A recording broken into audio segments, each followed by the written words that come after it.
Bienvenidos a esta edición de El Caso. Hoy vamos a hablar de Luis Alberto Riar Montaner, el exministro de Educación y Ciencias que está en un proceso por lesión de confianza ya hoy día con una condena firme. Arrancó este caso, esta causa, esta carpeta fiscal ya en el año 2009. Él, como ministro de Educación y Ciencias del gobierno del entonces presidente Fernando Lugo. Y la condena es por lesión de confianza. ¿Y por qué hecho específicamente? El ministro de Educación y Ciencias, exministro hoy, Luis Alberto Riar Montaner, fue condenado. Vamos a arrancar con el desarrollo de nuestro caso de hoy, señor director. Lesión de confianza en el Ministerio de Educación y Ciencias. Ese es el hecho que quedó probado en juicio oral y público y se confirmó en segunda instancia y también por la Corte Suprema de Justicia. Lo que señala esta sentencia definitiva número 221 que se dictó el 2 de julio del año 2019 es que el Ministerio de Educación y Ciencias compró el edificio Excelsior a fines del año 2009 y esto causó un perjuicio a la cartera de Estado de 14.045.123.400 guaraníes. Y señala esta sentencia definitiva que el edificio solamente costaba 12.579.600.000 guaraníes. Y aquí otro punto, hay un perjuicio que se causa al Ministerio de Educación y Ciencia, al Estado a través de esta cartera. Lo que señala la sentencia es que la adquisición se hizo por vía de la excepción en carácter de urgente, obviamente, y por eso que se recurre a esta vía. Como les decía, a finales del año 2009, en el mes de diciembre específicamente. Pero la transferencia de este inmueble ni siquiera fue concretada y es por eso que se habla de un perjuicio enorme al Estado a través del Ministerio de Educación y Ciencias. Y es allí donde hay que detallar un poco qué es lo que pasó y qué es lo que detectó el Ministerio Público en el proceso de la investigación y luego ya con los elementos que fueron producidos durante el juicio oral y público. Pero vamos a pasar a nuestra siguiente placa, señor director, para detallar quiénes son los condenados en esta causa y por qué se apunta a estos o qué cargos ocupaban, qué cargos de relevancia ocuparon estas personas hoy condenadas cuando ocurrió este perjuicio, enorme perjuicio al Estado paraguayo. Hablamos primeramente del exministro de Educación y Ciencias, Luis Alberto Riar Montaner, condenado a 3 años de cárcel. Ustedes veían la sentencia cuando salió. José López Pistilli, quien ocupó el cargo de director de Administración y Finanzas del Ministerio de Educación y Ciencias, también condenado a 3 años de cárcel. Y Luis Fretes Prieto, exdirector de la Unidad Operativa de Contrataciones del MEC, él a 2 años de cárcel. La sentencia dictada a través de esta condena. Son 3 condenados y solamente uno de ellos a 2 años de prisión. ¿Y por qué es importante puntualizar esta última sentencia? Porque es el único que puede ser beneficiado o que fue beneficiado con la suspensión de la ejecución de la pena por los 2 años de sentencia que recibió. Seguimos con el desarrollo, señor director, del caso de hoy, porque vamos a puntualizar estas fechas claves en el marco de esta causa penal. El 18 de marzo del año 2014 es que se presenta la imputación. ¿Y quién presentó la imputación? El fiscal José Dos Santos. Entonces, fiscal José Dos Santos, hoy día ya fuera del Ministerio Público ejerciendo la profesión. Presenta esta imputación por lesión de confianza. 18 de marzo del año 2014. Prácticamente 4 años y 4 meses después de ocurrido el hecho. El 23 de diciembre de 2014, ese mismo año, ya se presenta la acusación. ¿Quién la presenta? La fiscal de delitos económicos Yolanda Portillo, hoy día jueza de sentencia. Presenta esta acusación y pide que la causa vaya a juicio oral y público. Esto ocurrió tal cual y el 2 de julio del año 2019. Fíjense nomás un poco la diferencia entre la acusación, la fecha de la acusación, diciembre del 2014, y la sentencia, cuando finalizó el juicio. 4 años y 6 meses después se dictó la sentencia de este tribunal integrado por Gloria Hermosa como presidenta, Mesalina Fernández y Alba González como miembros que dictaron la condena para los acusados, la condena que acabamos de detallar. Es decir, entre la imputación y la acusación, la sentencia ya por parte del tribunal pasaron poco más de 5 años. Es lo que podemos notar en estas fechas que acabamos de puntualizar.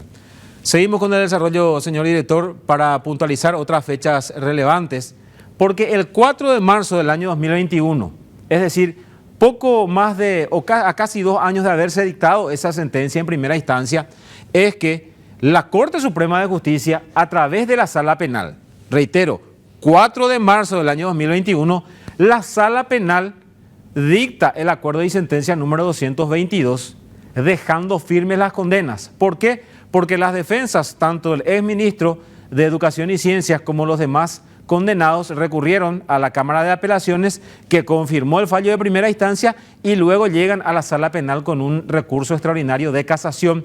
Y en esa fecha, 4 de marzo del año 2021, es que la Sala Penal deja firmes las condenas. Contra esa decisión, contra el acuerdo y sentencia número 222, las defensas vuelven a presentar famosos recursos de aclaratoria para ir estirando esto.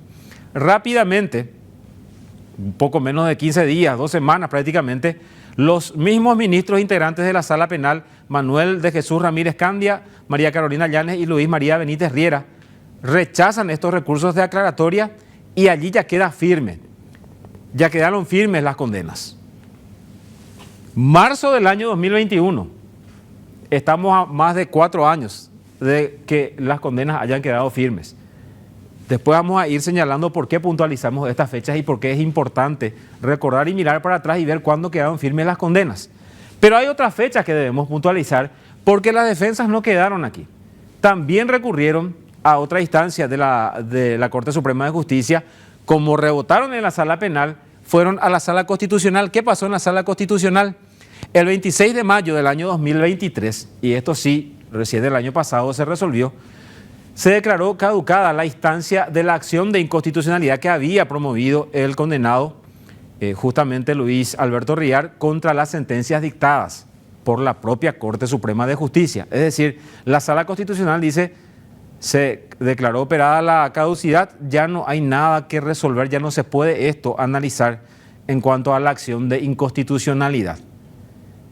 Y parece que la justicia ahí despertó y se dio cuenta de que había una condena firme que debía ser ejecutada. ¿Cuándo ingresa a la cárcel Luis Alberto Riar? Y allí tienen la fecha ustedes, 24 de junio del año 2024. Allí él ingresa y ni siquiera va a la cárcel de Tacumbú, a Emboscada, a Encarnación, va a la agrupación especializada de la policía. Allí él es ingresado para cumplir esta condena a 3 años de cárcel. ¿Y qué es lo que decía o qué es lo que se probó en juicio? Él llama a esta licitación por la vía de la excepción, argumentando una urgencia impostergable para adquirir este edificio ubicado sobre la calle 15 de agosto entre el presidente Franco y Benjamín Costán. Y vieron ustedes, poco más de 14.000 millones de guaraníes es lo que el MEC pagó por ese inmueble. En aquella época, poco más de 3 millones de dólares. Si vamos a ir a cambio actual, casi 2 millones de dólares. Y lo que logró probar el Ministerio Público en el juicio es que, primero, no había una urgencia impostergable.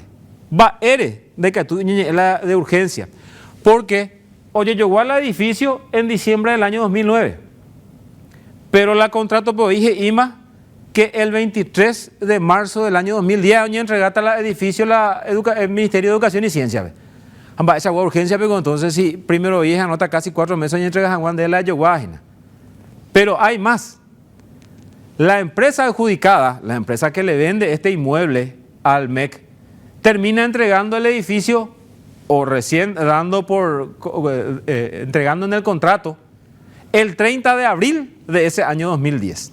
Es decir, poco más de 5 meses después de haberse hecho el desembolso para esta compra. Entonces dice el Ministerio Público, y ya la sentencia definitiva que está firme, no hay urgencia impostergable, Va él oye recurrir a la vía de la excepción para liberar el dinero, para saltear todos los mecanismos de control. Y eso prácticamente es lo que ocurrió, por eso se habla de lesión de confianza. Pero atención con este detalle. Deja él oye entrega tarde, deja él oye paga demanda al edificio. Va oye por Luis Alberto Riar en su condición de ministro de ese entonces, de Educación y Ciencias, y los acusados que también fueron condenados con él, utilizaron la vía de la excepción para la compra de este inmueble.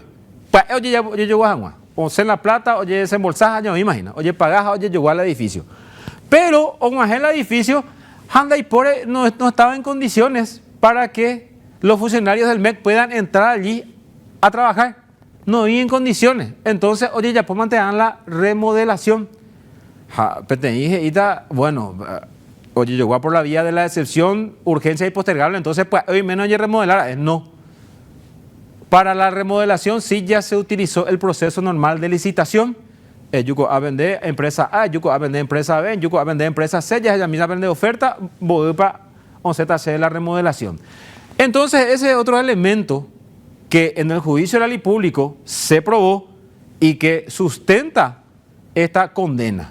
No había ninguna urgencia impostergable para que el MEC desembolse toda esta cantidad de plata para comprar un edificio que encima estaba inutilizable. Deja ir para ellos, guate que tu abuela se llama de funcionario, ¿y qué?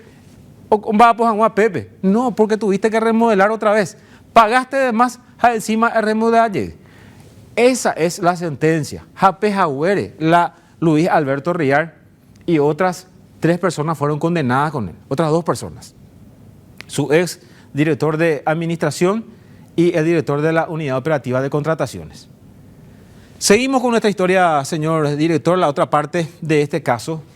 Y aquí viene el regalo de cumpleaños en el que yo les hablaba, del que yo les hablaba al inicio del programa. ¿Por qué regalo de cumpleaños? Les decía, en junio de este año él ingresa a la agrupación especializada para cumplir su condena.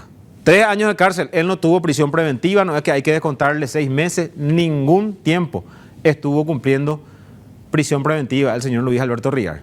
Entonces entró en junio, julio 1 mes, agosto 2 meses, septiembre 3 meses, noviembre 4 meses y estamos en diciembre y él ya tuvo este regalo de cumpleaños. Ni siquiera 5 meses estuvo en la cárcel Luis Alberto Riar porque ayer el juez de ejecución Carlos Luis Mendoza por auto interlocutorio número 115 hizo lugar al incidente que planteó la defensa de Luis Riar y le otorgó la prisión domiciliaria. Jamba y a la juez de ejecución, oña entender la fiscalía postura, la fiscalía pidió una evaluación psicológica, un examen toxicológico de Luis Riar y también que se constate o que funcionarios vayan hasta la casa donde iba a cumplir esta prisión domiciliaria. Y es así que hay informes por parte de la licenciada Dolly Fleitas, psicóloga del Poder Judicial, y la licenciada Mirna Ferreira, trabajadora social también del Poder Judicial, y el examen toxicológico que salió negativo para cualquier tipo de drogas para Luis Alberto Riar. Tuvo en cuenta todo eso el juez de ejecución y estas profesionales, tanto la psicóloga como la trabajadora social, concluyeron que el exministro cumple con todos los requisitos exigidos por los artículos 239 y 303 del Código de Ejecución Penal. Japea o argumentar la juez de ejecución y que la prisión domiciliaria a Luis Alberto Riar. Y vamos a detallar lo que dice el artículo 239 porque ahí está el caracú de esta cuestión. Va a sustentar la juez de ejecuciones y januarla Luis Riar y Catú ojo joga o cumplirla y condena. Vamos a lo que señala la ley, señor director, en el artículo 239, Código de Ejecución Penal que se aplica ya en estos casos cuando hay una condena firme. Primer párrafo, vamos a darle una lectura, pero en realidad aquí lo que nos interesa es el segundo párrafo. Señala en la primera parte de este artículo, dice, cuando un condenado a pena privativa de libertad tuviere más de 70 años, estuviese gravemente enfermo o en etapa terminal o con algún impedimento físico para valerse por sí mismo, el juez de ejecución podrá disponer su prisión domiciliaria. El beneficio será revocado en caso de violación grave de la restricción. Atención a lo que dice el segundo párrafo de este artículo 239. El juez de ejecución también podrá adoptar tal medida en casos de condenados a pena privativa de libertad de hasta 3 años, que no sean reincidentes, si fuesen mayores de 60 años, mujeres embarazadas o con hijos de hasta 1 año y cuando se tratase de los padres, consortes o convivientes de un discapacitado que no pueda valerse por sí mismo y se encuentre exclusivamente a su cuidado. Y allí un detalle. Ayer Luis Alberto Rial cumplió 62 años. Él es del 10 de diciembre de 1962. Cuando fue condenado en el año 2019, tenía apenas 57 años. Su condena queda firme. Él ingresa a la prisión ya teniendo 61 años.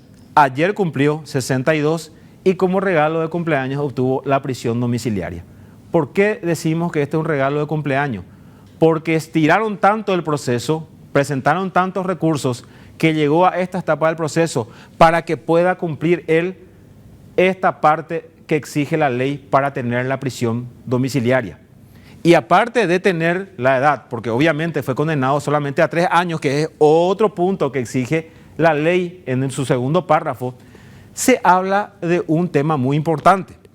Orecó 62 años, ya la edad superada, fue condenado solamente a 3 años. Pero atención con esto, y vamos a nuestra siguiente placa, señor director, lo que resalta el juez de ejecución en su resolución. Se ha constatado que además en la casa el señor Rial Montaner vive con su esposa y al cuidado del suegro, padre de su esposa, que requiere un cuidado especial y ambos son prácticamente las personas al cuidado del mismo. O sea, el juez de ejecución está diciendo que además de la edad de la condena a 3 años de cárcel, que ya le habilitan para ir a prisión domiciliaria, Luis Rial está cuidando hoy día de su suegro. Pero también en su resolución nos está diciendo que no es la única persona de la que depende esta persona adulta mayor ya enferma, sino que además está con su señora. Luis Rial y su esposa son los que cuidan de esta persona. Entonces se buscaron de todos los argumentos posibles para sustentar esta prisión domiciliaria para el exministro de Educación y Ciencias, Luis Alberto Rial. Y uno dirá, pero seguramente por lo menos la plata recuperó el Estado. Y la verdad que no, porque aquí no hubo reparación del daño causado al Ministerio de Educación y Ciencias. Vamos a nuestra última placa, señor director, porque tenemos que hablar de otro de los condenados que sigue prófugo de la justicia. Estamos hablando de José López Pistilli, quien por auto interlocutorio número 128, ya el 30 de enero del año 2023, se había ordenado su captura.